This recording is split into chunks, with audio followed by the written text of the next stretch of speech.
is the Fight Numbers Podcast with your host, John Kelly.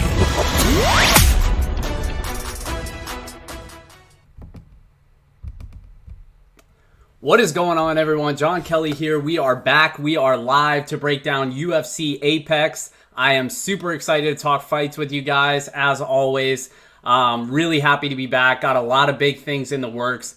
Can't wait for the Saturday card. So basically, for those that haven't joined us before, basically what I'm going to do is break down every single fight matchup for UFC Apex. I'm going to talk DraftKings pricing. What up, Travi in the chat? Shout out to you. We live. That's right. I'm going to talk DraftKings pricing. I'm going to talk value that I see in the betting markets. And there are a few underdogs that I like this week, so we'll be sure to get to them later on. And then basically at the end, I'm going to recap everything, talk tournament strategy a little bit, answer any Q&A that you guys have. As always, feel free to interrupt me in the chat at any time. Just try to keep it on the fights that we are discussing at that time.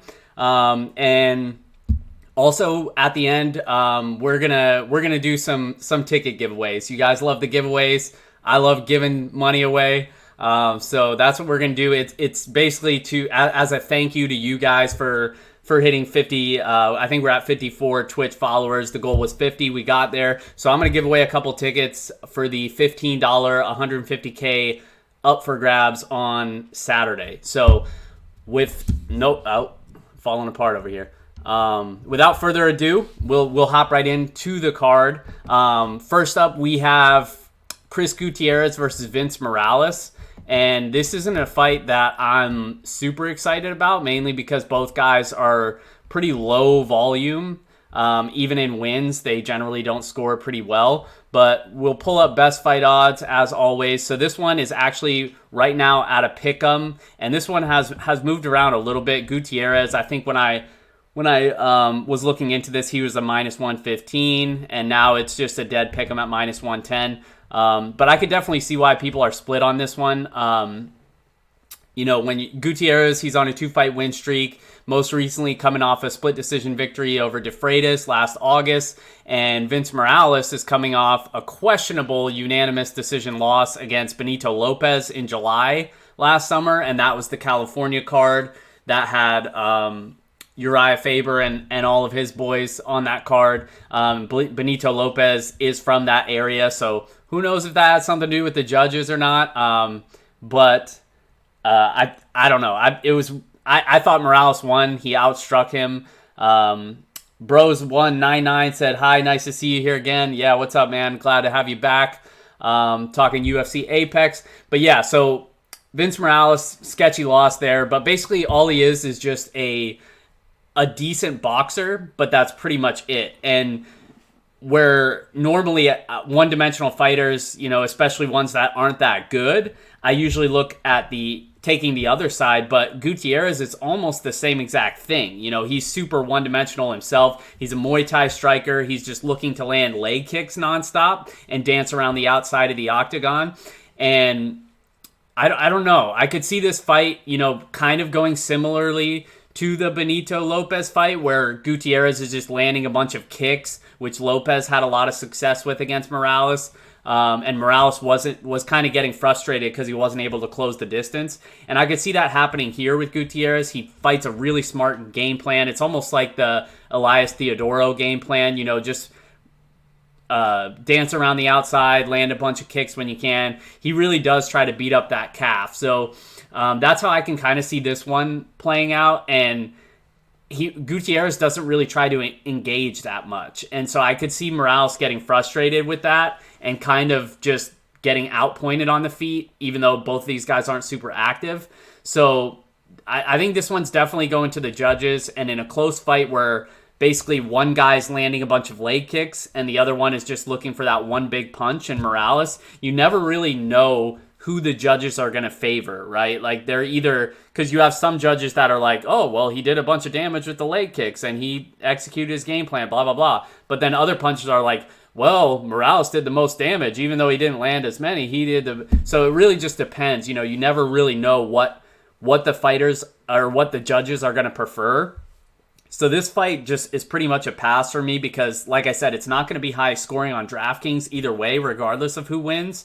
And it's just, I could see it being one of those sketchy decisions. So I don't even plan on betting on this one, and I'll probably have zero exposure on DraftKings. So we can pretty much move on. As you can tell, I'm not super excited with the prelims opener in this one.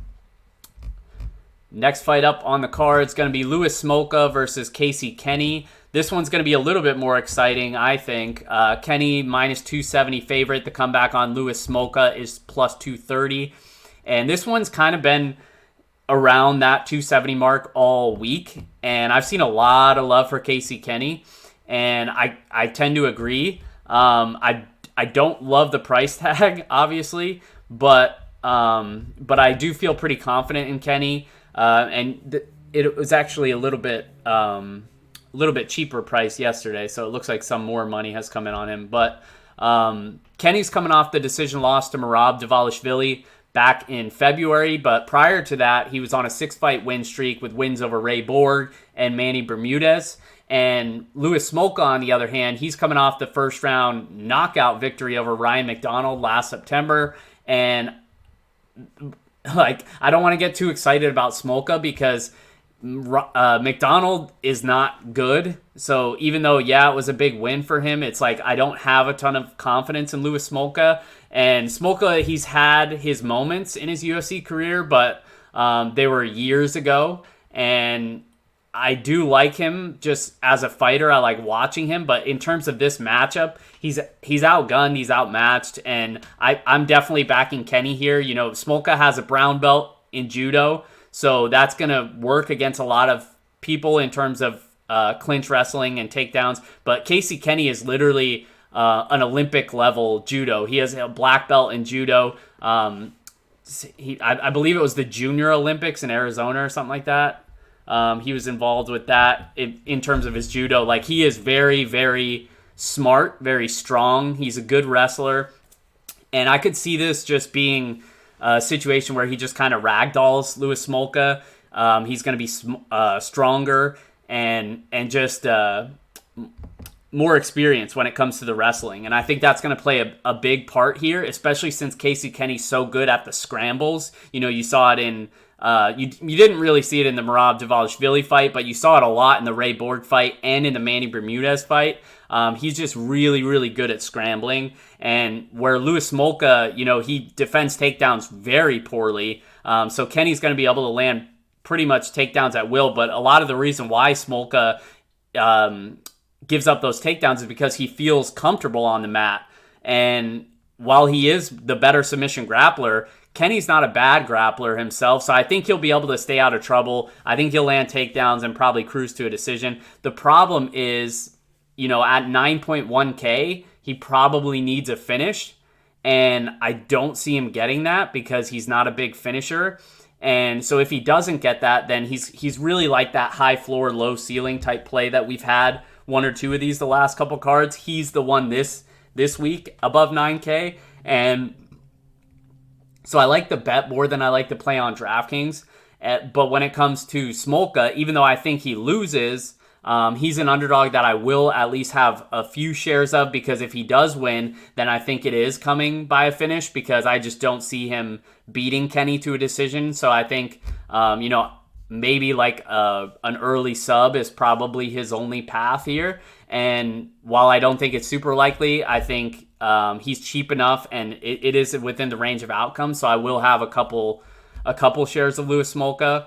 But overall, the pick is Kenney. And like I said, I'm not going to lay 270 on Casey Kenney, but I do like the prop for Casey Kenney by decision. I believe it was, okay, it looks like it moved a little bit. It was minus 110, yesterday or Monday. And then today it looks like it moved to minus 118. So if you like that as well, you better hop on it. I haven't bet it yet. I'll probably be betting it right after we finish here, just because I think it is gonna move a little bit more. So Kenney by decision is the bet I like quite a bit on that one.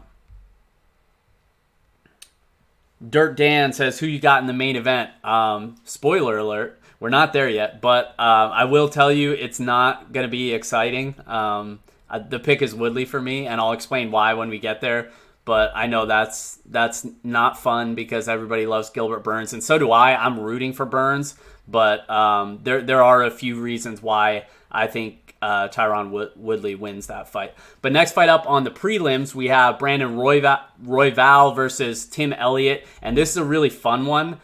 Tim Elliott, the minus 170 favorite. The comeback on Brandon Royval is plus 150, and this one I'm really excited about. You know, there's probably 3 fights on this entire card that I think you have to have the winner on, and this is the first one that I think fits that bill. And might be a little bit surprising here because I'm not going with the guy who I think a lot of people are going to be going with.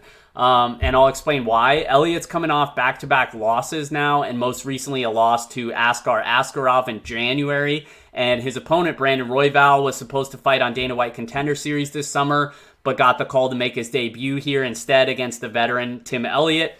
And Brandon Royval is a really aggressive grappler. He's a black belt in Brazilian Jiu-Jitsu. He trains out of Factory X Muay Thai in Colorado, and he's the former LFA flyweight champ, where he won by first round armbar his last time out. And I have a ton of interest in Brandon Royval this week, and there's a few reasons why. For starters, he is an unknown fighter, so right off the bat we know he's not going to be super popular, and we've seen this quite a few times with guys making, you know, short notice UFC debuts, especially some guys that fought on the regional scene or Dana White Contender Series. You know, we automatically get an ownership discount on these guys, so when I think they can win, I'm naturally just going to be a little bit higher on them because I think we're going to get that ownership discount. And so that's the first reason why I like Royval. The second is he's such a high-level grappler. And if you watch Tim Elliott, what Tim Elliott has repeatedly done is got into some sketchy, he's put himself in some really bad spots in grappling exchanges. You know, Tim Elliott is an excellent wrestler, but he's not an excellent grappler. He's a good grappler, not an excellent one. And now he's facing a high-level black belt, a legitimate black belt. And if he sticks his neck out there like he's done a few times, you know, he's done it in his last couple fights, and especially against the Figueiredo fight where he stuck his neck out immediately and got guillotined right away. So he's definitely put himself in some bad spots, and I think if he does that against Royval, then it's lights out. So, and then the other part of it is, you know, Tim Elliott's getting older now, and I don't think he has a chin anymore. You know, he talked about the Askarov fight being out on his feet. He didn't remember like all of round 2 or 3 in that fight. This is actually the second time he's done that. When he fought Ben 10, like 2017, I think it was, or 2018, one of those. When he fought Ben 10, he said the same exact thing. You know, Ben 10 hit him with an overhand right, and he didn't remember anything, and he ended up getting subbed. And then he told his coaches afterwards, like, oh, I don't remember anything. So now we have a fighter who's getting older, who's slowing down, whose chin, he's admitted that he hasn't remembered multiple rounds of his last couple fights, and he's been known to put himself in bad spots and stick his neck out there and get choked out. So why is Tim Elliott this massive favorite? Well, not massive, but minus 175 or 165, whatever. He's a pretty big favorite here, and I just do not trust him. And combining all of those factors together, and then you have the history of Tim Elliott. And Tim Elliott, for those of you that have been playing DraftKings for a while, you know he generally scores really well when he wins. And even when he loses, he has a high floor because he lands those takedowns. He gets those advances. You know, it was a while ago, but he put up the 176 spot against Louis Smolka, and that was years ago, but he has that type of upside, 109. You know, he's had some big scores, 136, and obviously that's a long time ago. But because people have seen that type of upside, they naturally want to play him because they know it's possible, right? And I just, combining all of those risk factors together, I like Brandon Royval, and I'm pretty high on him at 7.5K. He's the type of underdog that I think could score 100 points in a win, or 90 plus, and at 7.5K, you are going to need to have him. So I'm on Brandon Royval. The pick is Brandon Royval by submission. and that is my first dog play of the week. So, but like I said, it doesn't mean completely fade Tim Elliott, because if he does win, he's going to land a bunch of takedowns, and he's going to get advances. So this is a fight, like I said, you need the winner. So like if you're playing 10 lineups, I'd probably go, like I said, I'm going to take a pretty heavy stance on Royval for the reasons I just mentioned. So on 10 lineups, I'd probably play him on 7 and get 3 Tim Elliott. So that's how I feel about that fight. I'm okay with taking a pretty significant stance on the underdog here, the underdog newcomer in Brandon Royval. Dirt Dan said he's torn on the main event. Yeah, dude, for sure. We're going to get there.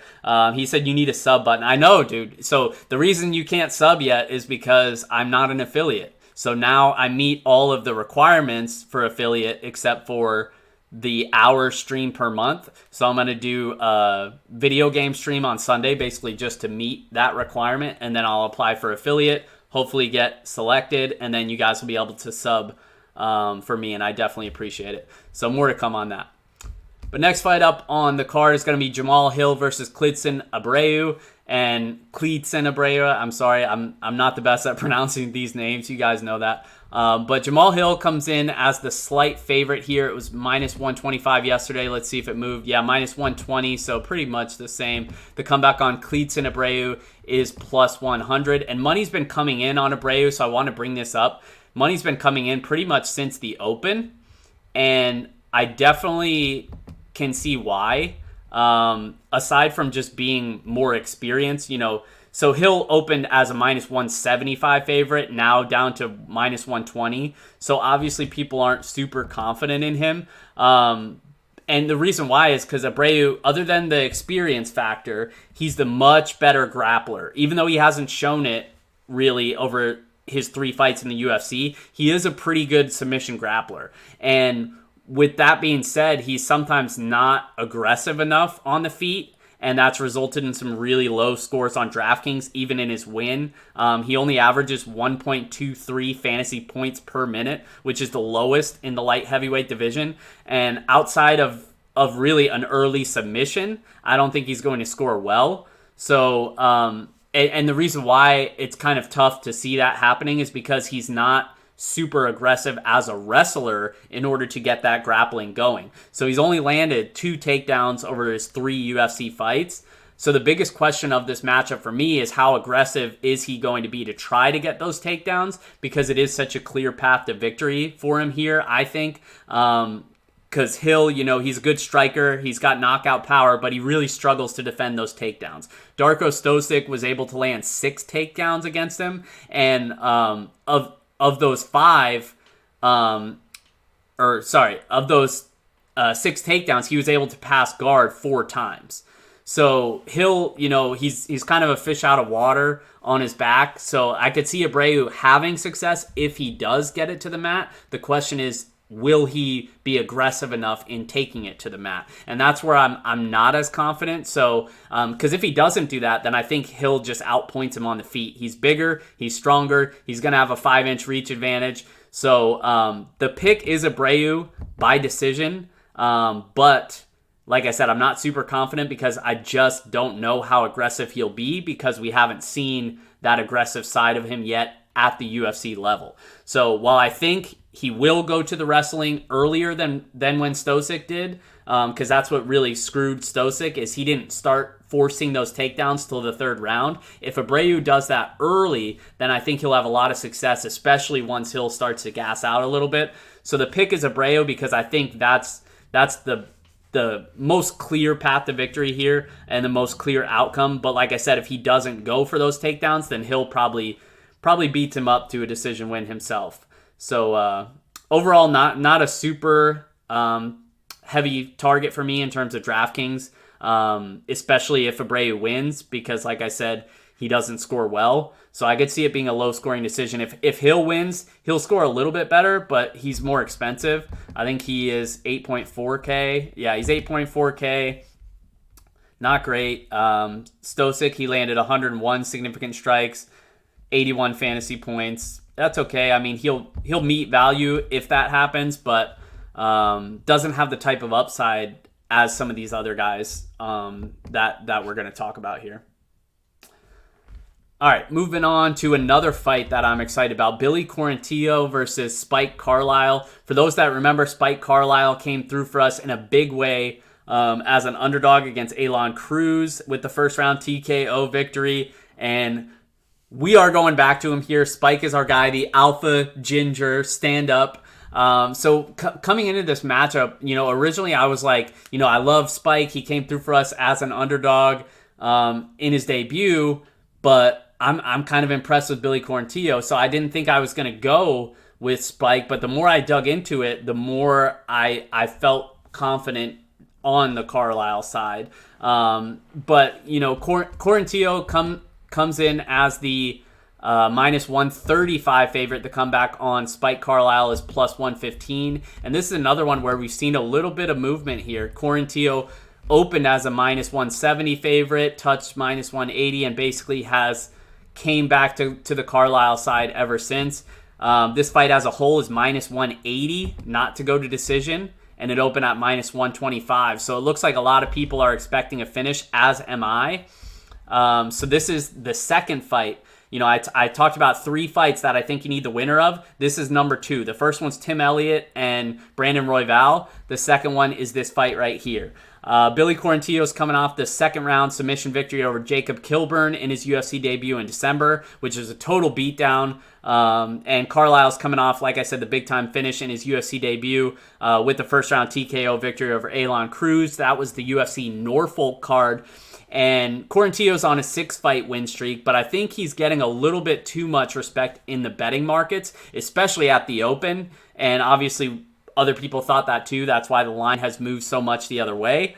But I still think he's getting a little bit too much respect, and I think it's because of that, the beatdown that he had against Jacob Kilburn. And I think that was more of Jacob Kilburn is not UFC level. In my opinion, he's not a UFC caliber fighter, at least not at this point in his career. So I would point more to that than Cornito being like this world beater. Let's not forget, he fought on Contender Series, and he was more than a 2-1 underdog on Dana White Contender Series just 2 fights ago.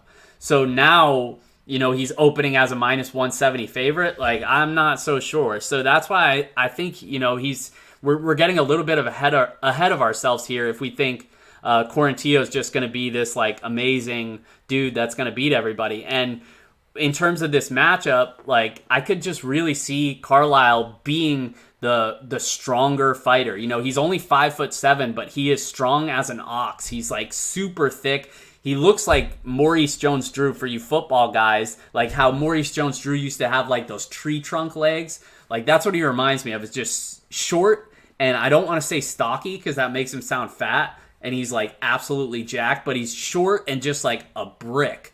And he's super strong. And these guys are fighting at a catch weight at 150 instead of 145. So you can definitely see, and that was Carlisle that apparently reached out to Billy and asked him for the catch weight. Billy put on his Instagram, Carlisle was worried about making weight, so I made an agreement to give him an extra 5 pounds, whatever. And he's going to put that extra muscle to use. He's the better wrestler, and he has a very low base. I could see him landing multiple takedowns, and Billy is very aggressive off of his back. But, you saw it on the Contender Series in round 1. He got the shit beat out of him for 5 straight minutes, because even though he's throwing up submissions off his back, he's still taking a lot of ground and pound. And you saw what Spike Carlisle did to Elon Cruz. Like, I don't know. I like Spike Carlisle here, but like I said, I'm not writing off Billy because he is an aggressive grappler himself. And both of these guys are pretty solid on the mat.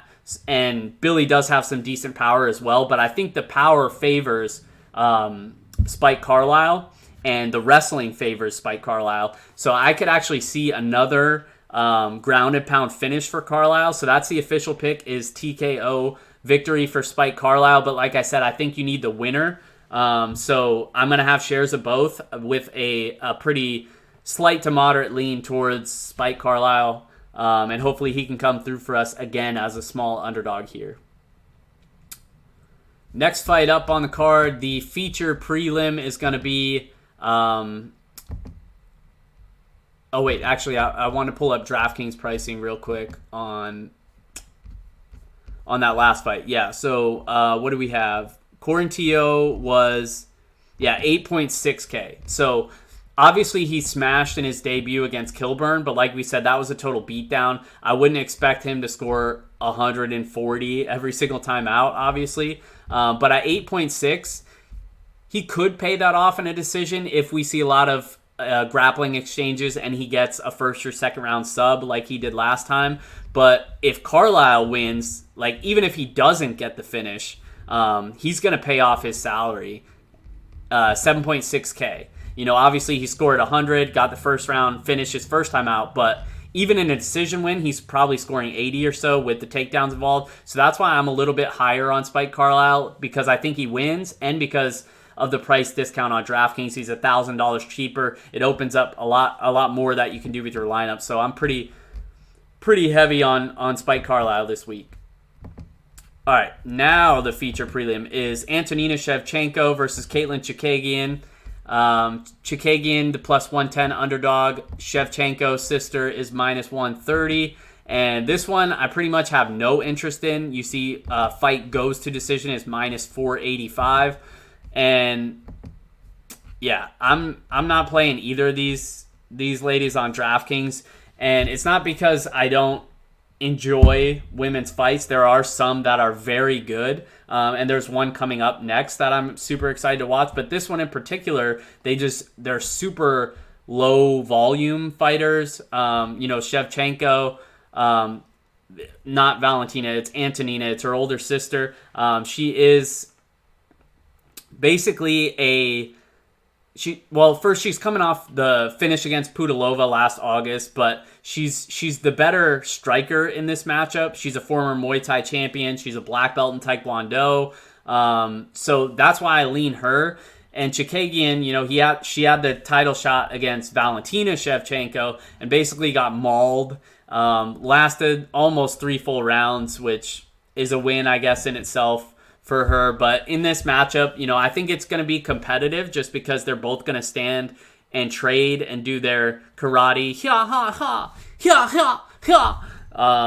You're going to hear a lot of that on Saturday. But so maybe this is your time to grab another beer or grab some food or whatever, because I just don't think it's going to be an exciting fight. Maybe I'm wrong, but I don't think it's going to be an exciting one. Shevchenko by decision is the official pick, but like I said, I'm not going to be betting it, and I'm not going to play either of them on DraftKings because, like I said, they just don't have the type of upside as some of these other fighters, especially where they're priced at on DraftKings.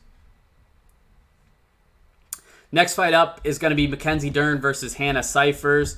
Mackenzie Dern. We all love some Mackenzie Dern, right? She's coming off the loss to my girl, Amanda Ribas, my other girl. But she's the biggest favorite on the card here, minus 440 now. And the comeback on Hannah Cyphers is plus 350. This fight not to go decision is minus 240. And obviously that's been getting steamed all week. And that's not the only thing, because I looked at Dern's inside the distance line, and it is very healthy. Okay, so it's minus 160. When I looked, it was minus 188, and I was like, wow, that's really strong.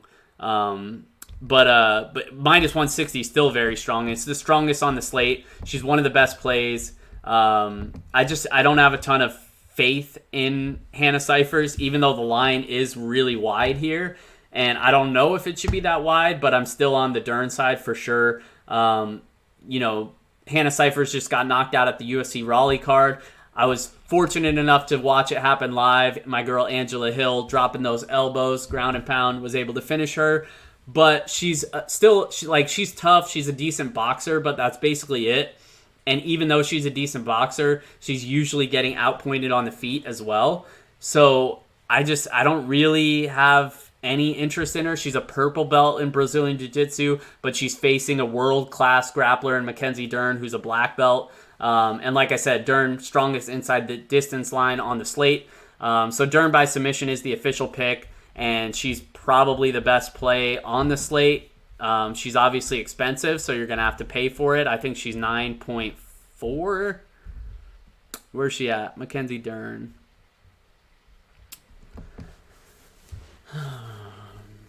9.3. Yeah. But obviously with her grappling upside, and because I could really see her finishing or controlling and just doing what she wants to Hannah Cyphers on the mat, she's pretty much worth the price, in my opinion.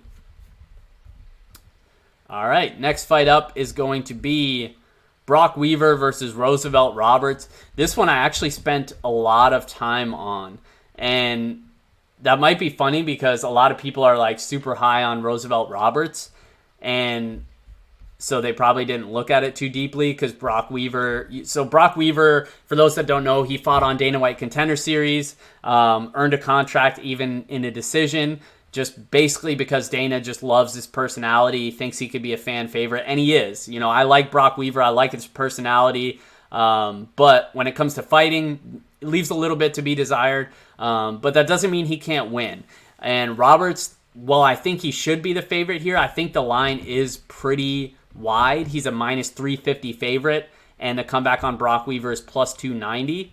And there's been some crazy line movement in this fight, which we'll talk about, but Roberts is 3-1 in the UFC. His only professional loss came against Vince Hell Pichel. He most recently won a unanimous decision over Alexander Yakovlev. We'll go with that. Back in November, he's a decent boxer and grappler. He has a brown belt in Brazilian Jiu-Jitsu. And Brock Weaver, you know, I mentioned the Dana White Contender Series, but then he makes his debut back in February against Kazula Vargas, and Vargas just basically dominates him the entire first round. And at the end of the first round, Brock Weaver's grounded, and Vargas lands an illegal knee that just knocks him out cold, pretty much. And I posted that on Twitter earlier. That was the My Plans 2020 joke reference that I was getting at. But yeah, so obviously the debut of Weaver left more to be desired, but I don't think he's as bad as he looked in his debut. So I think he's actually, you know, in his debut, he was like a minus 175 favorite, or I might have been over 200 favorite. I know he was a decent favorite in his debut, and now he's like a 3-1 dog. I don't know. It just seems like recency bias. You know, it's swung a little bit too far the other way. And in terms of the matchup, you know, Weaver's a southpaw. He has a similar fighting style to Roberts in that he's also a good boxer and he holds a brown belt in Brazilian Jiu-Jitsu. But like I said, I think Roberts is the right favorite because I just think he's the more technical fighter. But with that being said, like I mentioned the line movement, you know, Roberts' inside distance line opened at plus 495. And I think it's at, when I checked earlier, it was at 190. We'll see what it's at now quick, see if it moved at all since then. But yeah, so I mentioned the crazy line movement. Like it's at 170 now, so it's still moving. Open at plus 495 and now 170. That's a pretty massive movement. You know, we're talking 300 plus points. You know, that's a pretty big line move. So that makes me have a little bit of interest in Roberts here. But on the flip side, you know, I mentioned the recency bias. I'm betting Brock Weaver inside the distance because, you know, he opened at plus 250. Now it's 685. Like, I'll take that all day. Even though, like I said, I think Roberts is the more technical fighter, probably the better fighter. Plus 685 to get a finish. I like that a lot. For a guy who's always looking to finish, he fights like a dog. So I wouldn't be surprised to see a big upset here. But the pick is Roberts by decision. I wanted to point out that I'm more skeptical of Roberts being such a big favorite than probably any of the other big favorites on the card. And I'm definitely not as high on him as the public seems to be. So even though Roberts is my pick, I'm not super confident in him, and I will have shares of Brock Weaver on the other side. Next fight up is going to be Daniel Rodriguez versus Gabriel Green. Daniel Rodriguez, 360 favorite. The comeback on Gabriel Green is plus 300. This fight not to go to decision is minus 305. And now it looks like Rodriguez is almost up with Mackenzie Dern on the inside distance line, minus 155. This one is really important. This one kind of makes or breaks the slate because as of now, I don't believe they added Gabriel Green to the player pool yet, so we don't know what he's priced at. Yeah, they didn't add him yet. But Daniel Rodriguez is priced at, what, 7.3? Yeah, 7.3K, and that's because he was supposed to fight Kevin Holland, who hurt his shoulder and had to pull out. So basically, Gabriel Green's coming in on short notice to fill in for Kevin Holland. And what I'm worried about with this one is the last time this happened and we had a short notice replacement was the Rivera-Chikadze fight. And what they did was Chikadze was the cheapest guy on the card at 7K or whatever, and they priced Rivera at the very same price tag. And that's what I don't want to happen here, because basically it kind of ruins the slate. With only 11 fights, if they price Gabriel Green at 7.3 or 7K and leave Daniel Rodriguez at 7.3K, he instantly enters must-play category, because not only is he one of the bigger favorites on the card, but he has a strong inside distance line. Both of these guys are finishers. We're expecting a finish, and at 7.3K, it's too good to pass up. So I tweeted DraftKings first thing this morning and asked if they are going to adjust the prices, and they obviously did not respond to me because I'm a nobody. So we're still waiting for word on that. I'll definitely keep you guys posted as soon as I see anything in the lobby, but as of now, they haven't priced Gabriel Green. So we're just going to talk in terms of the matchup for now, and then in my article, once it's published, I'll update it whenever they release pricing, because that is going to be something that sort of dictates the slate on if they change Rodriguez's price or not, and I really hope they do. But Daniel Rodriguez is coming off the second round submission victory over Tim Means in New Mexico when he was a big underdog. And he's now on a 7-fight win streak. And basically, he's in a good spot to make it 8 in a row here against Gabriel Green. Gabriel Green, while he's got a win streak of his own, he's got 6 wins, all by finish. He's never gone the distance in any of his 11 professional fights. But I think he's really low level. When I'm watching his what tape I could find on him and, stalking his Instagram training videos and stuff like that, a lot of it looks like he's just, beating up lower level dudes at his gym. And a lot of his fights, I mentioned he never went to decision. I think he only has like one fight that even reached the third round. And Rodriguez is a finisher as well. Rodriguez, he's only had 2 fights go to decision. So like I said, it's definitely going to be a finish in my opinion. And in terms of the matchup, I just think Rodriguez is just a better boxer in general. He's a good boxer and he's more powerful. He's got a heavy left hand. And I just think, experience-wise, he's faced the better competition. I know Gabriel Green had a few fights in Bellator. He's fought on a couple other regional scenes. But for the most part, I think it's just a lot of lower-level guys.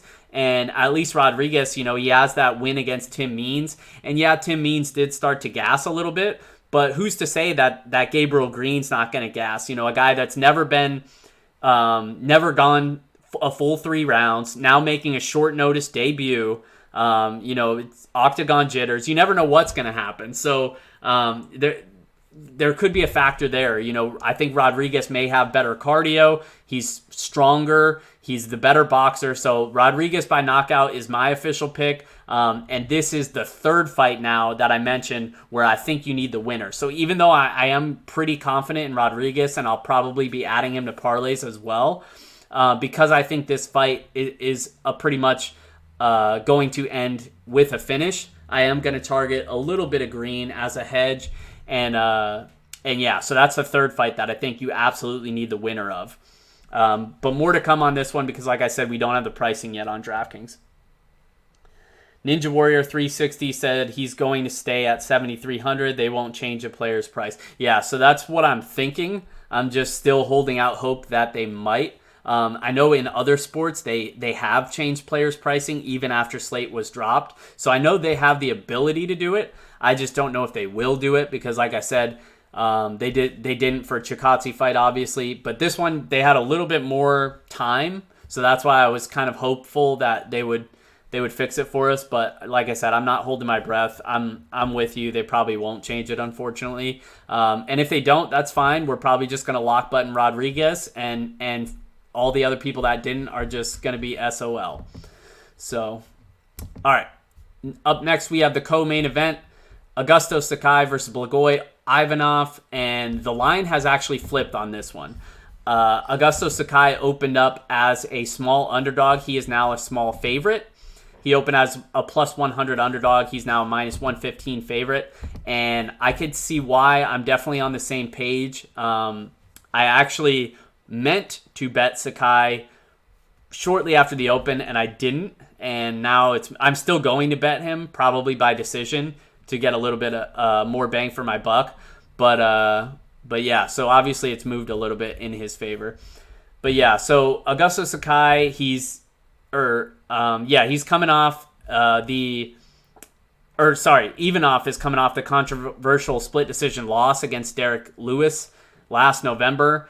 And Sakai's coming into this fight with a 5-fight win streak. He's yet to lose in the UFC. And like I said, I lean his way too, not just because of the line movement, but I think he should just really outpoint Ivanoff on the feet based on volume alone.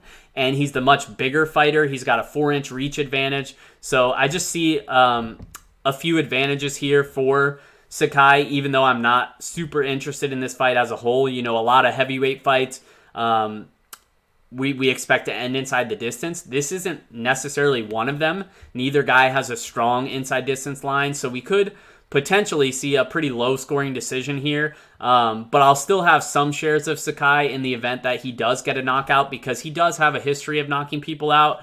So I wouldn't put it past him, but I just don't feel that this is a fight that you absolutely have to target, like some of these other ones that I mentioned. So like I said, I'll have some shares of Sakai, but as a whole, this fight isn't one of my favorites. Sakai by decision is the official pick, and I'll be adding him to parlays as well. And I think the decision prop on him is really, really nice. I think it was plus 210 when I looked at it earlier. Plus 200 right now. So 2-1 Sakai by decision. I'll probably be hitting that later tonight. And yeah, that's pretty much it. But those guys are cheap on DraftKings, and that's why I said if Sakai wins, I think it's more likely than Ivanoff in getting a knockout. So at 8,200, if he does get a knockout, he's going to score really well. Just know that he does have a low floor, like the Arlovsky fight, if he doesn't get a finish. So that's why I said I'm not going to go all in on him by any means, but I am going to have some exposure. All right, on to the main event, the fight you guys have all been waiting for.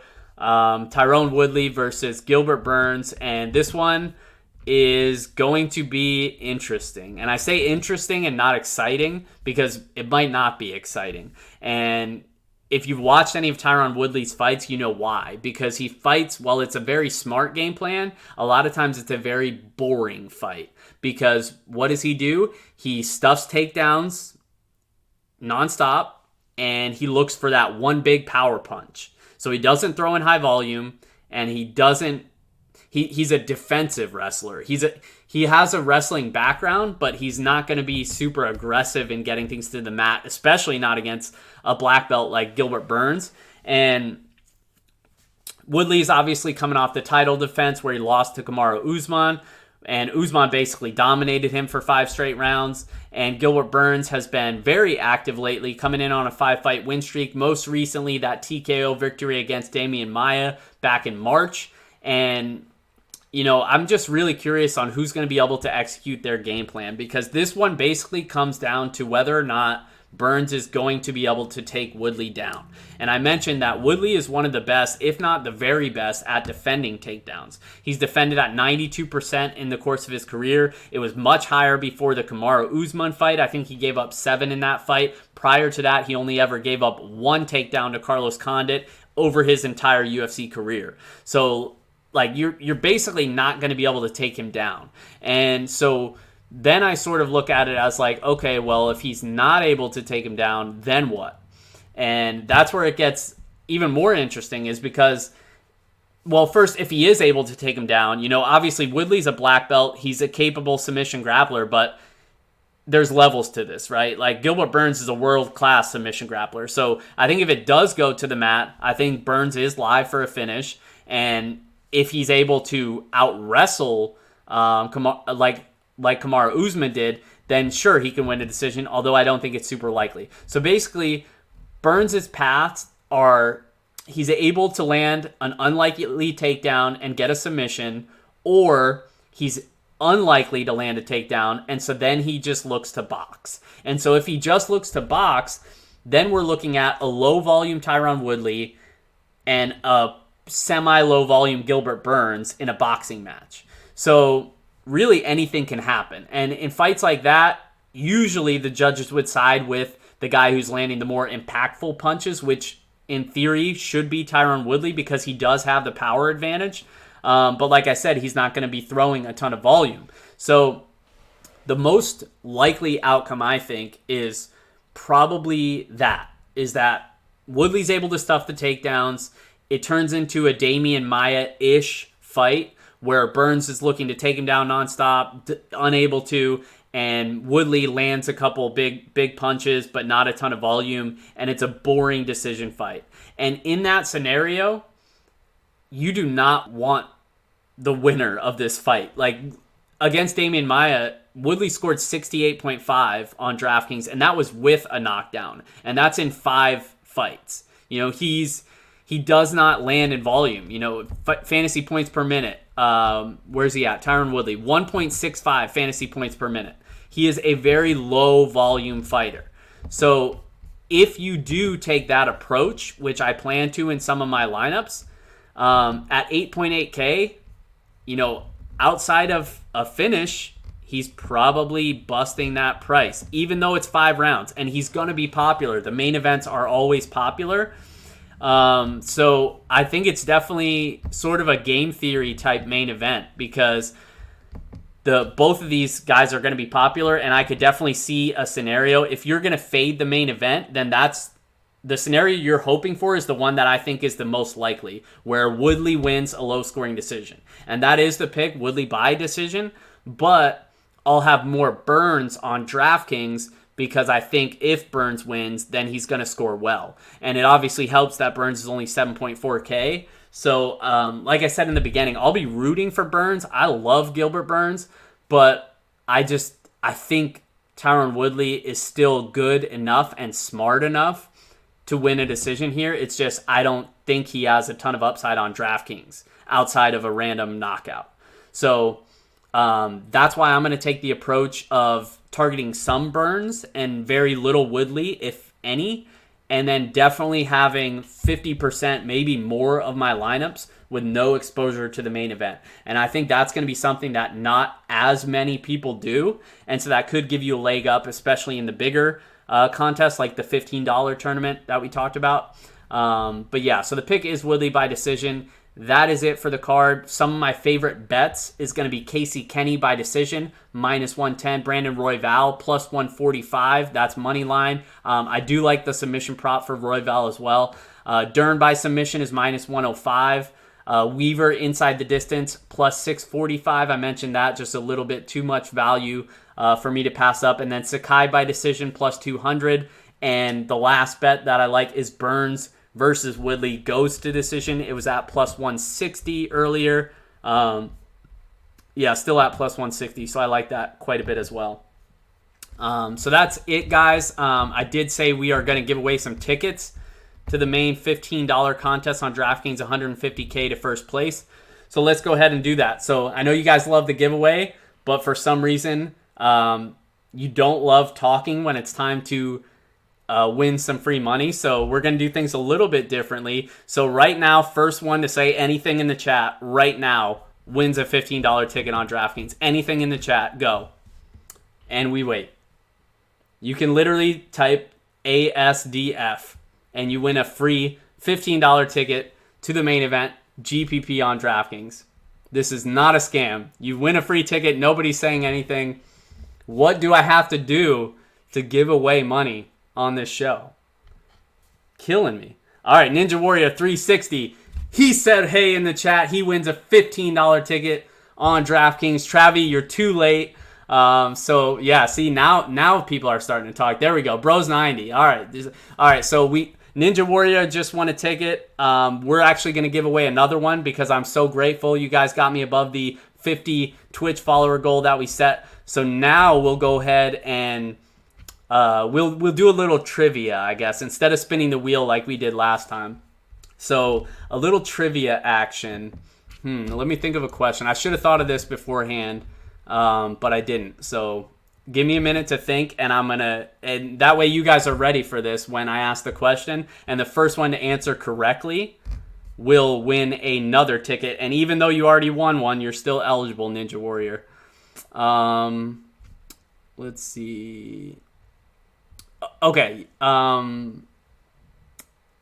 Yeah. So I mentioned Spike Carlisle coming through for us as an underdog his last time out. He beat Elon Cruz. Cruz previously fought on Dana White Contender Series. How did Cruz win that fight on Contender Series? What method of victory was it? First one to answer in the chat wins a $15 ticket to the main GPP on DraftKings, $150K to first place. How did Elon Cruz win his Dana White Contender Series fight? What method of victory? Even if you don't know, you have a 33.33 guess. Travis says submission. That is incorrect. He did not win by submission. So now anyone else, you have a 50% guess here. Whether it was knockout or decision, if you know what type of... I kind of gave it away there. Ninja Warrior says decision. That is incorrect. So literally, there is only one method left. So now that we know he won by knockout, now you have to say what type of knockout. With knee. There you go. Ninja Warrior. He just won 2 tickets. Come on, guys. I'm trying to spread the love here, and Ninja Warrior's just raking it all in. All right. So Ninja Warrior, you had it. He won with a flying knee knockout victory. So you are the winner of the second DraftKings ticket, and we'll go ahead and do a YouTube giveaway as well. For YouTube, if you're listening to this on YouTube, so that's it for Twitch. Ninja Warrior raked in all the tickets. But for YouTube, if you guys are listening, go ahead and put your who you think is going to win the main event and what method of victory. We did that for the Anthony Smith